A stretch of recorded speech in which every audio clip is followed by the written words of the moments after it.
The baby's cries cut through the airplane cabin like glass, sharp and unrelenting. Passengers groaned. Flight attendants exchanged weary glances, and one man in first class pressed his palms against his temples, helpless. And then, out of nowhere, a soft voice began to sing, a lullaby so pure, so heartbreakingly gentle, that even the engines seemed to hush. When she finished, silence swept through the plane. The baby slept, peace returning to the cabin. But one man's world had just shifted forever, because the woman who sang had unknowingly brought back the voice of his late wife. Dash dash dash. The hum of the jet engines blended with the restless murmurs of passengers. It was a full flight from Chicago to New York, delayed by 2 hours, and patience had worn thin. The air was heavy with recycled oxygen, coffee, and quiet frustration. In seat 18C, a baby screamed, again. Tiny, desperate cries that clawed at the air. The father, a tall man in an expensive navy suit, rocked him awkwardly, whispering words that did nothing to soothe the child. His jaw was clenched tight, dark circles under his eyes betraying sleepless nights. Across the aisle, people exchanged looks, some sympathetic, others irritated. A woman muttered, honestly, some people shouldn't fly with infants. Another man rolled his eyes and pulled his headphones over his ears. But 5 rows back, Lena Harper watched quietly. She had been trying to read a paperback she'd picked up at the airport, but the child's cries kept tugging at her heart. She recognized that sound. It wasn't just noise, it was need. Fear. Exhaustion. Lena was used to that. She was a preschool teacher, the kind who knew how to coax shy children into laughter and turn tantrums into giggles. She had a gift for gentleness, a kind of quiet patience the world often mistook for weakness. Her life wasn't glamorous. She lived in a small apartment over a bakery, taught art and reading to 4-year-olds, and saved every penny she could. The conference she'd attended in Chicago had been her first trip in years. She'd even packed her own sandwiches to avoid buying expensive airport food. But at that moment, watching the man struggle with his baby, none of that mattered.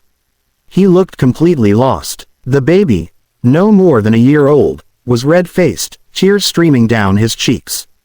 The father bounced him helplessly, whispering, please, buddy, calm down. We're almost there. His voice cracked on the last word. Something about that broke her. Before she could second-guess herself, Lena unbuckled her seatbelt. Ignoring the startled look of the flight attendant walking by, she made her way down the aisle. Excuse me, she said softly, stopping beside him. May I try? The man turned to her, startled. His eyes, steel gray and stormy, looked her over with a mix of exhaustion and caution. He's just tired.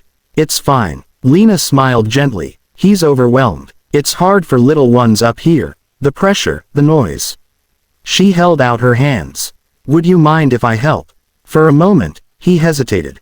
Everything about him screamed control. He wasn't the kind of man who asked for help, especially not from strangers. But his son's cries only grew louder, and the murmuring around them intensified. Finally, he exhaled and nodded. All right. The moment the baby touched her arms, he clung to her like she was safety itself. His tiny fists grabbed a lock of her hair, and Lena smiled down at him. Hey there, sweetheart, she whispered. It's okay. You're just scared, huh? She began to sway gently, the way her mother once did when Lena was small. And then, without even thinking, she started to sing. Her voice was soft and low, like a whisper carried by the wind. Sleep, little star, the night is near.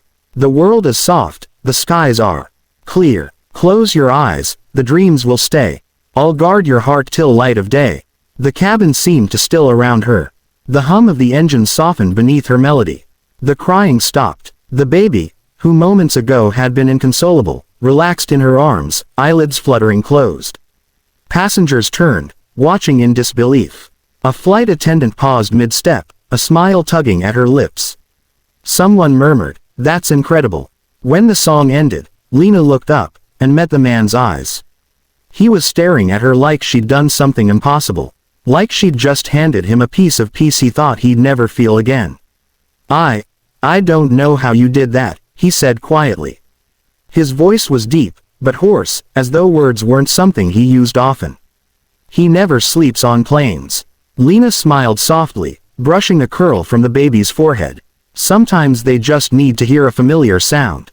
My mom used to sing that to me when I was scared. He blinked, as if struck by something invisible. That song, I've heard it before. She tilted her head. Really? It's not very common. He nodded, eyes clouded with something heavy. Memory, maybe. My wife used to sing it. Before she passed away. Lena froze, her expression softening. I'm so sorry. He nodded once, the motion stiff. Thank you. His words faltered, emotion rising in his throat. I haven't heard it since then. For a few moments, they sat in silence, the baby now breathing softly between them. Lena carefully handed him back, their fingers brushing. There was warmth there, unspoken gratitude and something else, a spark of recognition neither could name. Thank you, he said again, his voice quieter this time. You have no idea what that meant. Lena smiled faintly. You don't have to thank me. He's a beautiful baby. I'm just glad he's resting now.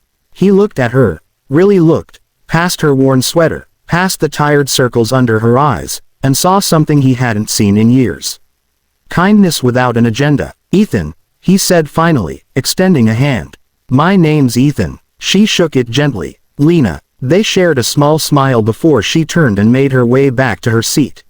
For the rest of the flight, Ethan sat motionless, his son asleep against his chest, and that song echoing in his mind. He couldn't shake the feeling that something extraordinary had just happened. That woman, Lena, had sung the same lullaby his late wife, Amelia, used to sing. The same words, the same soothing tone. It was impossible. No one else could have known it. Amelia had written it herself, years ago, when she was pregnant with Noah. And yet that stranger had sung it as if she knew every beat of his heart. When the plane landed, passengers hurried off, dragging their suitcases and checking their phones. Lena smiled politely at Ethan and the baby one last time. Take care, both of you. Wait, he began, but she was already gone, lost in the crowd. Standing there, holding his son, Ethan Cole, billionaire entrepreneur, widower, father, felt something he hadn't in a very long time. Not loss, not grief, hope. That night, long after putting Noah to bed in their quiet penthouse overlooking the glittering city, Ethan sat by the window replaying that lullaby in his mind. He'd spent years building walls, burying himself in work, shutting out the world to protect what was left of his heart. But that song had cracked something open. He didn't even know her last name. But her voice, it had followed him home. And for the first time since Amelia's death, Ethan found himself whispering to the night, not as a CEO or a man with too much wealth and too little joy, but as a father, a man longing for peace. Who are you, Lena? He murmured, staring into the darkness. Outside, the city glowed, alive, chaotic, full of strangers. Somewhere among them was the woman who had brought his son to sleep, and his heart back to life. He didn't know it yet, but their paths were far from over. And when they crossed again, nothing in his world, or hers, would ever be the same. She hadn't seen him since that day on the plane. She'd sung a lullaby to his crying child, smiled politely, and walked away, never knowing that the man she'd helped was searching for her in every face he saw. But fate doesn't forget the kind-hearted. Months later, when he walked into her preschool classroom holding that same baby, now laughing instead of crying, Lena Harper's world tilted again. What began as gratitude soon turned into something deeper, something that would test the walls they'd both built to protect their hearts. Lena was kneeling on the classroom floor, surrounded by towers of colorful blocks and giggling children, when she heard the knock. Come in, she called without looking up, still focused on keeping little Emma from knocking over the structure they'd spent 20 minutes building. The door opened quietly. She turned, and froze. Standing there, dressed in a crisp gray suit and holding the hand of a bright-eyed little boy, was the man from the plane. For a second, her mind couldn't catch up. The memory hit like a wave. The crying baby, the lullaby, the look in his eyes when she'd handed his son back. She remembered the warmth of his hand, the exhaustion in his face, and that quiet, thank you. He was even more striking now, calm, composed, but still carrying that quiet sadness in his eyes. Mr. Cole, she managed, straightening up. He smiled faintly. So you do remember me. Lena blinked, still processing. Of course I do. You're Noah's father. At the mention of his name, the little boy giggled and ran straight to her, wrapping his small arms around her legs. Miss Lena, he chirped. Lena's heart melted instantly. Noah, oh, you remember me too. He nodded eagerly, showing off a messy crayon drawing clutched in his hand. I drawed a song. Ethan chuckled softly. He's been calling it Miss Lena's song for weeks. I think it's supposed to be your lullaby. Lena felt her throat tighten. He still remembers that. He never forgot, Ethan said quietly, his eyes soft. Neither did I. She didn't know what to say. All the noise of the classroom faded, replaced by the slow, steady rhythm of her heartbeat. Are you visiting? She asked finally. Ethan shook his head. No, I enrolled Noah here this morning. I didn't know this was your preschool until I walked in and heard your voice. Lena smiled shyly. Then I guess fate's got a funny sense of direction. He smiled too, but there was something thoughtful behind it. Yeah, I guess it does. From that day forward, Ethan became a familiar face around Little Steps preschool. He'd drop Noah off early, sometimes linger during pickup, helping Lena stack chairs or clean brushes from art class. He always offered, always found small excuses to stay longer than necessary. At first, she thought it was politeness, gratitude, but soon, she noticed the way his gaze softened when she laughed with the children, or how he'd watch Noah with quiet pride when the boys showed her his drawings. One afternoon, as Lena was helping a group of kids paint a cardboard rocket, she heard Noah shout, "Daddy's here." She looked up to see Ethan leaning in the doorway, sleeves rolled up, tie loose, looking more like a man than the billionaire the world whispered about. "Wow," he said, smiling at the chaos. "You run quite the operation here." She laughed, wiping blue paint off her cheek. "It's organized chaos. They keep me sane." He leaned closer. "That's impressive, because they look like they're trying their best to do the opposite." She grinned. "That's part of the job description." For the first time in years, Ethan laughed, a real, unguarded laugh that made his eyes crease at the corners. It became a pattern. He'd show up early, ask about her day, sometimes bring coffee for her and the staff. She didn't realize it at first, but the whole school began to buzz when he arrived. The other teachers whispered, "That's Ethan Cole, the tech billionaire. He's got companies all over the world." But Lena didn't care about that. To her, he was just Ethan, the tired, kind man who loved his son deeply. One chilly morning, while waiting for the children to arrive, Lena and Ethan stood by the classroom window watching snow begin to fall. "It's been 3 years since Amelia passed," he said suddenly. "Noah barely remembers her, but that song you sang, it was hers." Lena turned to him, surprised. "The lullaby," he nodded, voice low. "She wrote it when she was pregnant with him.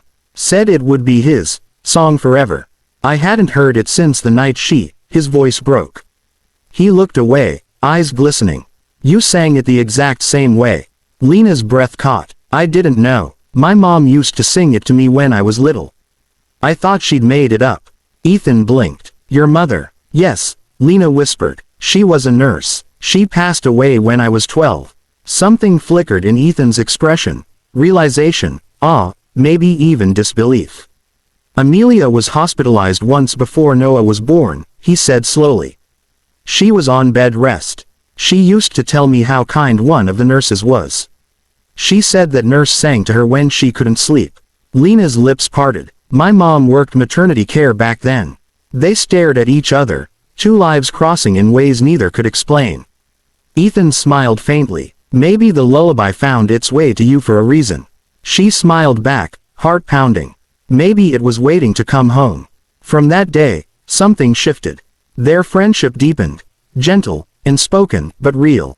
Lena began spending time with Noah outside school hours.